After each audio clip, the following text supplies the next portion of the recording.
नमस्कार दोस्तों। पत्नी द्वारा पति या उसके जो फैमिली मेम्बर्स उसके अगेंस्ट अगर क्रिमिनल केस किया जाता है, झूठा केस किया जाता है, झूठे से यहाँ मतलब सिर्फ इतना है कि उस मुकदमे के अंदर पति या उसके घर वाले बरी हो चुके हैं, एक्विटेड हो चुके हैं, तो ये क्या ग्राउंड हो सकता है तलाक के लिए। तो इस वीडियो में हम यही बात करेंगे, क्या जब आपके अगेंस्ट पति के अगेंस्ट कोई क्रिमिनल केस रिकॉर्ड होता है, फाइल किया जाता है पत्नी द्वारा, तो उसके नुकसान तो है, मैं मानता हूँ कि उसके बहुत से नुकसान है, उसको कोर्ट जाना पड़ता है, पुलिस थाने जाना पड़ता है, लेकिन कहीं ना कहीं डाइवर्स प्रोसीडिंग के अंदर वो एक ग्राउंड बन सकता है, उसका क्या पति को फ़ायदा मिल सकता है क्या। तो बात करेंगे इस वीडियो के अंदर। साथ में बात करेंगे एक रिसेंट हाई कोर्ट के जजमेंट की, जहाँ पे पत्नी द्वारा हस्बैंड के अगेंस्ट एफआईआर दर्ज की गई, एलिगेशंस लगाए गए, उसके परिवार को फ्रेम किया, पति ने यहाँ पे डिवोर्स पिटीशन लगाई, फैमिली कोर्ट ने हस्बैंड के फेवर में ऑर्डर पारित किया। अब ये मुद्दा हाई कोर्ट में आया, तो हाई कोर्ट के सामने मेनली 3 इश्यूज आए थे। पहला इशू आया था principle of res judicata. Res judicata एक टर्म होता है जिसका मतलब होता है कि न्याय किया हुआ, मतलब ऐसा कोई मामला जिसमें पहले से न्याय हो गया, उसे क्या दोबारा सुना जा सकता है क्या। इस मुकदमे में ये प्रिंसिपल इसलिए आया क्योंकि 2017-18 के अंदर फैमिली कोर्ट पति का जो मुकदमा थी खारिज कर चुकी थी तलाक का। सेकंड पॉइंट हाईकोर्ट के सामने ये था कि पत्नी द्वारा जो मुकदमे किए गए, एफआईआर की गई है और पति जिसमें ट्रायल लेता है, क्या एक तरह की पति पे ये मानसिक क्रूरता है, क्रूरल्टी है। और तीसरा था परित्याग, जिसको बोलते हैं डिजर्शन, कि पत्नी काफ़ी टाइम से पति के साथ नहीं रह रही, डिजर्शन है। तो इस वीडियो में बात करेंगे इन 3 मुद्दों पे, साथ में बात करेंगे सुप्रीम कोर्ट के उन जजमेंट्स की जो सुप्रीम कोर्ट ने दिए हैं, जो कि इन मुद्दों से जुड़े हुए हैं, और किस तरह ये जजमेंट्स हस्बैंड का फेवर लेते हैं, हस्बैंड के पक्ष में। दोस्तों, अगर आप लोग हमारे चैनल पे नए हैं तो please subscribe channel, press the bell icon. देखिए, अगर मामले की पृष्ठभूमि की बात करें तो 2012 में शादी हुई, 2016 में पत्नी द्वारा मुकदमा किया गया after the FIR filed by the wife. 2017 के अंदर हस्बैंड ने पिटीशन लगाई for divorce on the ground of desertion, परित्याग के ग्राउंड पे उसने पिटीशन लगाई, लेकिन 2017 के अंदर वो खारिज हो गई।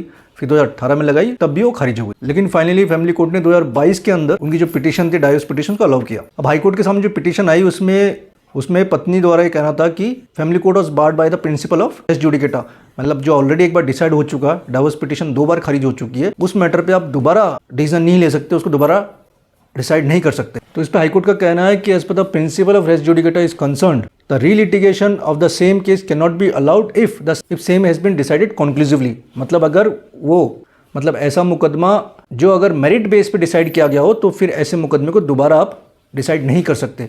लेकिन जहाँ तक हस्बैंड की जो डिवोर्स पिटीशन खारिज हुई थी, वो मेरिट्स पे नहीं हुई थी, वो टेक्निकल ग्राउंड्स पे हुई थी। So in this matter high court rely on the judgment pass by supreme court in case of Prem Kishore versus Brahm Prakash, जहाँ पे सुप्रीम कोर्ट ने रेस जुडिकेटा के बारे में बताया था कि वो the principle of res judicata when it is applicable. तो इस प्रेजेंट केस में रेस जुडिकेटा एप्लीकेबल नहीं होता। नाउ सेकंड पॉइंट था क्रूरल्टी का, और क्रूरल्टी का आधार था कि पत्नी द्वारा जो मुकदमे किए गए पति पक्ष पे, आपको बता दें कि यहाँ पे पत्नी द्वारा पति और उसके घर वालों पे मारपीट और मोलेस्टेशन के तहत उसकी धाराओं के अंदर मुकदमे दर्ज किए गए थे, और पति ने इसके अगेंस्ट एफआईआर क्वेश्चन की पिटीशन डाली थी हाई कोर्ट के अंदर, जो कि अलाउ हो गई थी। तो जाहिर सी बात है, पति पक्ष अंडर ट्रायल तो नहीं गया था, क्योंकि एफआईआर जब क्वैश हो गई तो प्रोसीडिंग भी खत्म हो गई। लेकिन फिर भी हाई कोर्ट ने सिद्धांत दिया कि अगर कोई क्रिमिनल केस किए जाते हैं तो जाहिर सी बात है वो पुलिस थाने में जाता है, उस परिवार की रेपुटेशन खराब होती है, ऊपर से आप उसमें एलिगेशन इस तरह के लगाते हैं जो कहीं ना कहीं आपको मानसिक तौर पर प्रताड़ित करता है। Supreme court in case title case Srinivas versus DA Deepa, जिसमें सुप्रीम कोर्ट ने एक साफ साफ सिद्धांत दिया कि अगर किसी भी तरह का क्रिमिनल केस झूठा दर्ज किया जाता है, इट इज़ नॉट नेसेसरी कि 498 हो, उसके अलावा अगर कोई और दूसरा मुकदमा भी दर्ज होता है, 523, 506 या किसी भी तरह का मोलेस्टेशन केस भी दर्ज होता है, क्रिमिनल केस दर्ज होता है, तो एक तरह की वो क्रूरल्टी मानी जाएगी हस्बैंड और उसके परिवार के अगेंस्ट। अब जहाँ तक बात करें 498 के मुकदमे की, अगर वो झूठा साबित होता है, उसमें अगर बरी हो जाता है पति, तो इसमें सुप्रीम कोर्ट एक जजमेंट है नरसिम्हा शास्त्री बनाम सुनीला रानी 2020 का जजमेंट है, जहाँ सुप्रीम कोर्ट ने साफ साफ कहा है कि अगर 498 के अंदर हस्बैंड एक्विटल हो जाता है तो दहेज का झूठा मुकदमा दर्ज करना एक तरह से पत्नी द्वारा पति पे क्रूरल्टी मानी जाएगी। अब तक 2 मुद्दे हम डिसाइड कर चुके हैं। पहला principle of res judicata, second है filing false criminal case is amount to cruelty.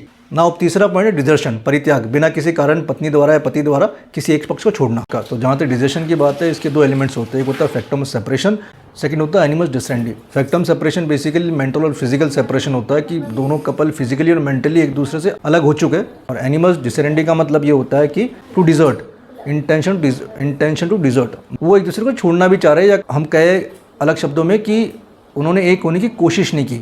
तो इस मुकदमे में जहाँ तक तो हाईकोर्ट ने टिप्पणी की 2016 से ये लोग अलग रह रहे हैं, तकरीबन 8 साल हो गए सेपरेशन को।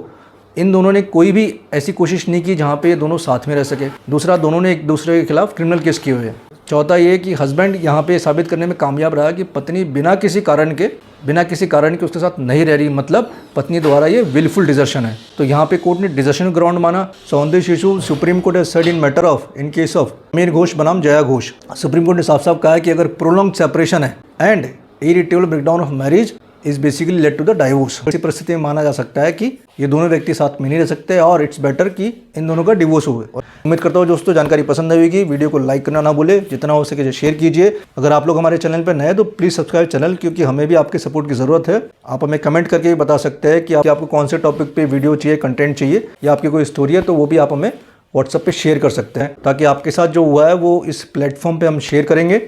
हो सकता है लोगों के बीच आपकी कहानी कोई जागरूकता पैदा कर दे। ऐसे लोग जिनके खिलाफ झूठे मुकदमे होते हैं या रिश्ते में बंधे रहते हैं, आपके केस से उन्हें कुछ सीखने को मिल जाए, कोई ऐसी बात जो उनके केस महत्वपूर्ण मददगार हो।